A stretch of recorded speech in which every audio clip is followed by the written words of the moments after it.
Ang nakaraan. Ano kasi, sa dati naming tirahan, malayo yung school sa bahay namin. Gaano kayo kalawak yung mundo? Grabe, galing-galing talaga ni Mama. Si Kuya D, yung first ever service ko nun. Kapag uwian na, anong gagawin? Gagala. Pero,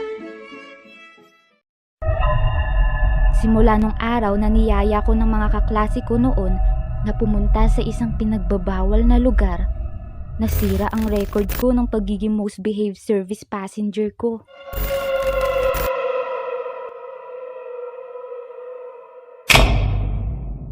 Ay wait, teka nga. Ibahin nga natin yung vibe. Parang nagiging horror na eh. Ganito kasi yon. Isang araw sa aming classroom, wala kaming teacher na kasama ng mga oras na yon. Kaya matik, libre kami na gawin yung mga gusto naming gawin.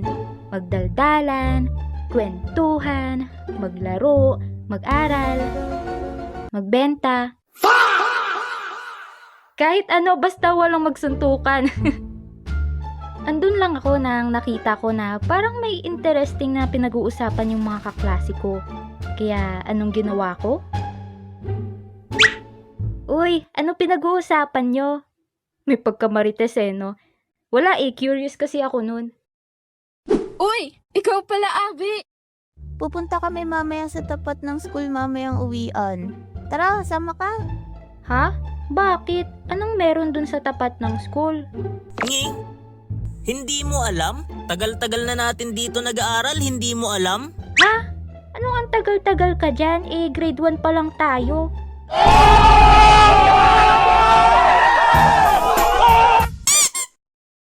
Ay, oo nga no? Hay nako, Kenler. Maganda dun, Abi. May mga duyan, siso at padulasan. Wow! Talaga? Amazed yarn. Ayun yung first time ever na nalaman ko yung tungkol sa playground na yun. And bilang isang bata na uhaw sa new adventure at gusto ma-experience ang maglaro sa playground, tara, sama rin ako! Ay wait, teka, sandali! Oh, kapag uwian na, anong gagawin? Gagala!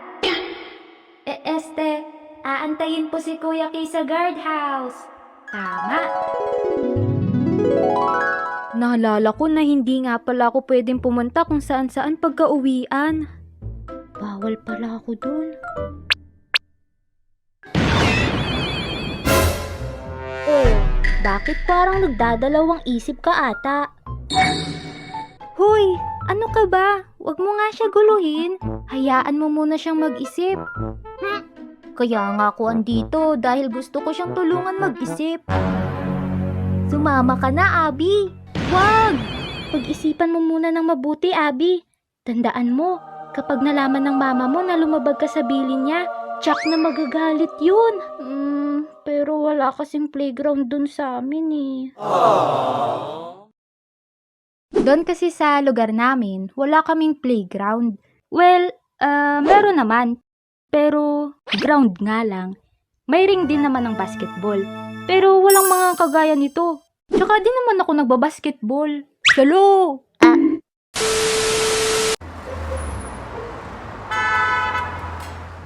Abi, huy, ayos ka lang? Hello? Kanina ka pa nakatingin sa sahig. Ha? Ay, sorry. May ipis kasi.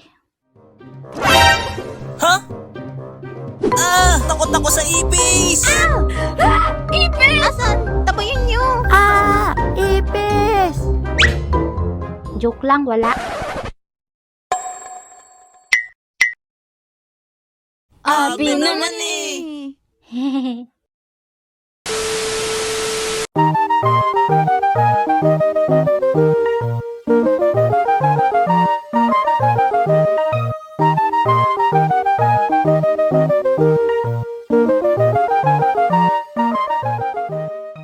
Hala, totoo ba to? Tatawid tayo sa kabilang kalsada. First time ko tong gagawin. Wala pang sasakyan. Hawak-hawak tayo ng kamay. Tara na. Yahoo! Excited na akong maglaro. Teka, dahan-dahan lang tayo. Mukhang mas madali lang naman tumawid dun sa tinawiran namin. Kasi kumpara dun sa malaking highway na nakwento ko dun sa part 1, 2 lanes lang dito. Kaya mabilis lang kami nakatawid. Punong-puno ako ng excitement nun kasi sa wakas mararanasan ko ng maglaro sa playground kagaya ng sa mga napapanood ko sa mga palabas. Kaso, nung pagkarating namin dun, lahat ng magagandang imagination ko tila inihipan ng malakas na hangin sa nisilayan ng mga mata ko.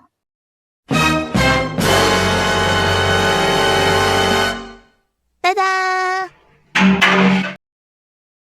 Parang akong nasa playground kagaya ng sa mga palabas, pero sa malahoror na genre naman.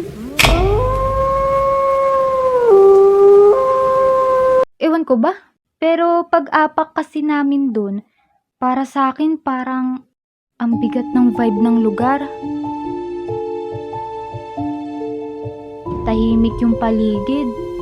Tapos, tanging kami lang ng mga kaklase ko yung nandoon. Kasabay pa nun, may isang malaking building dun sa tabi ng playground na mukhang abandonado na. Sa dami ba namang basag sa mga bintana. And dahil bata pa ako nun, di ko maiwasan na makaramdam ng takot. Tsaka pansin ko rin na puro kalawang na yung mga palaruan. Yung mga padulasan, may malalaking butas sa dulo na para bang hindi na talaga yun pwede pang paglaruan. Pero kahit na ganun, yung mga kaklase ko,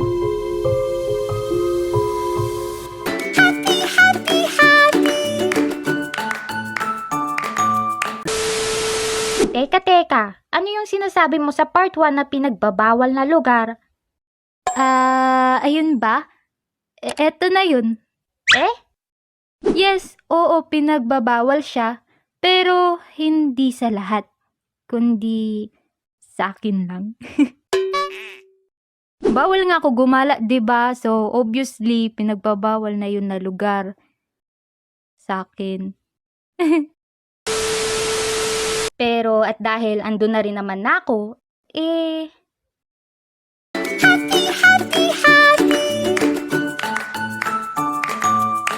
Going back to Honolulu just to get that. nakilaro na rin ako. A few moments later. Wee! Ang saya magpadulas. Panira lang itong butas. Kung may ganito lang din sana sa lugar namin. Bakit? Saan ka ba nakatira? Doon sa may ano? Doon sa may ano. Malayo rin pala ano. Oo, pero buti na nga lang at may service ako. May service ako. May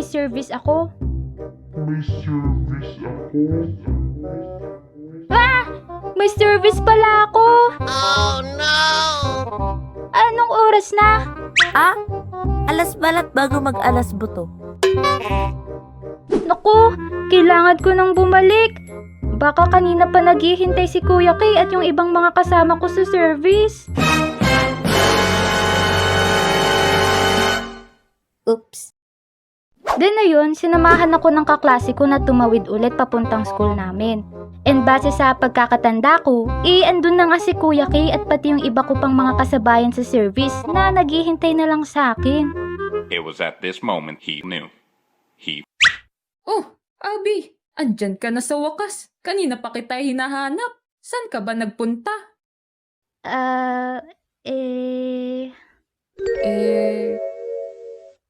Oo. O siya, sige, tara na. At para makauwi na kayo. Sige po.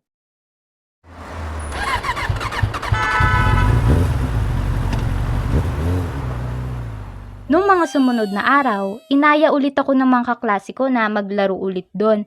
Pero dahil ayoko namang pag-alalahanin pa si Kuya Kay, kagaya ng nakaraan,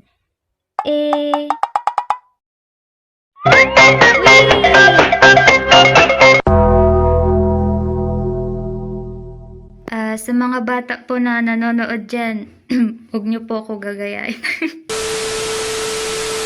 Dumating din naman sa point na hindi na ako sumasama sa playground kasi na-realize ko na kapag malaman nila mama na pupunta ako rin ng walang paalam, sigurado pagagalitan ako.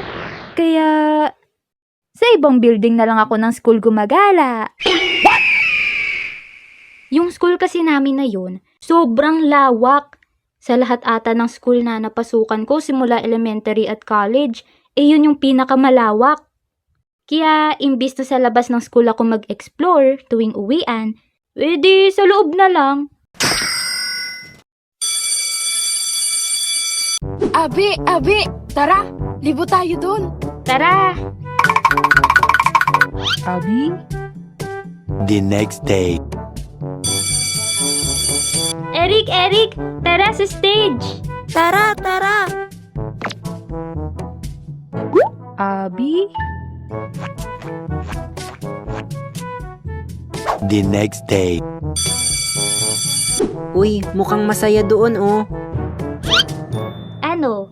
Tara?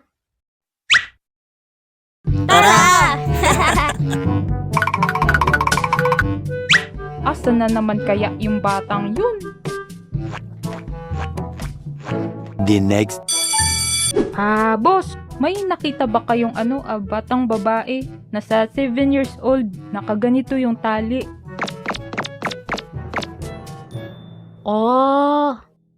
Ayun ba?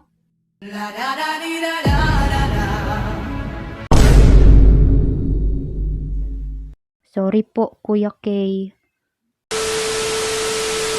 Nag-aral ako doon hanggang grade 2 lang. Lumipat kasi kami ng bahay. Kaya ibig sabihin, bagong buhay, bagong school, bagong mga kaklase. At bagong service. Actually, kung tutuusin, malapit lang naman yung bagong school sa bagong tirahan namin nun. Parang mga 5 minutes walk lang naman, ganun. Pero dahil nga sa bata pa ako nun, pinag-service pa rin ako. Anyways, siya nga pala si Kuya Ney. Hindi niya tunay na pangalan. Ang aking pangatlong service. Okay. So one day, isang araw, uwian nun. Then itong isa kong kaklase, bagong kaklase, na kaibigan ko na rin, birthday niya. Happy birthday! Tapos, niyaya niya ako na pumunta ng bahay nila kasi may salo-salo raw. Unang pumasok sa isip ko noon, di ako pwede dahil nga sa may service ako. Pero, dahil nga handaan yun, may mga pagkain, ano pa nga ba?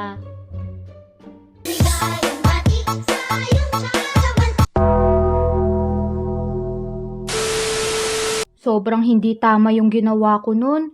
Naalala ko nung pagka-uwi ko, pinagsabihan ako ni mama at sinabi sa akin na ilang oras daw nag-antay si Kuya Ney dun sa labas ng school. Pasensya na po sa abala. Wala. Parang puro na lang katigasan ng ulo yung pinapakita ko dito. At siguro kwentong takas tong video no? Hindi kwentong service. But anyways, ang gusto ko lang naman iparating sa kwento na to, oo, masaya maging bata. May mga times na naku-curious tayo at umiiral ang katigasan ng ulo. Pero kahit na ganon, palagi sana nating isipin kung tama pa ba yung ginagawa natin. Kagaya na lang nung paggala ko noon, pagka-uwian, kung saan-saan ako dati pumupunta. Oo, masaya ako, pero paano naman yung ibang mga tao na naaabala ko dahil sa behavior ko? In short, respetuhin natin yung oras ng bawat isa. Tsaka bukod pa dun, ayos lang naman mag-explore. Pero dapat magpaalam na muna tayo sa mga mas nakakatanda sa atin para nang sa ganon, aware sila kung nasan tayo. Diba? May sense ba yung mga pinagsasabi ko?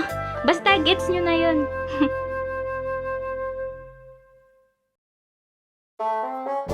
So yun, bago matapos itong video, maraming salamat sa mga nakakolab natin for today's animation na sina Ate Maddie, Ate Bla, Eric, at Yuno Animation. Subscribe na rin natin sila. Ilalagay ko na lang yung mga link ng channel nila dyan sa description box nitong video. Thank you ulit guys sa collab. Okay, sa wakas, finally, natapos din. Kala ko din ako matatapos dito Charis. Parang last upload ko pa ata ng part 1 nung May 1. Parang mga first week pa ata ng May. Tagal din pala. Maraming salamat sa paghihintay nitong part 2. Pasensya na kayo kung natagalan. Ano pa nga bang bago? Lagi naman matagal mag-upload si Ate Abby. Sabay ganun. Pero at least, diba, mahaba itong video natin ngayon. Di na kayo mabibitin. Nagustuhan nyo ba yung kwento natin ngayon? Kung oo, don't forget to like and subscribe ka na rin para sa mga more kwento at animations. Maraming salamat din pala sa mga nagsisend ng kanilang mga drawings. At syempre, shoutout rin sa mga pangalan na nakalagay dito sa screen. Ayan. At nga pala, happy 5 years anniversary sa ating YouTube! Yay! Actually, nung July 9 pa. Tapos, ngayong araw, July 13, yung date na unang beses akong nag-upload ng video dito sa YouTube. Ayun. Wala lang, share ko lang. So, yun guys, maraming salamat ulit sa panonood at sa patuloy niyong suporta. Ingat po tayong lahat palagi at kita-kits sa susunod nating kwento. Bye-bye!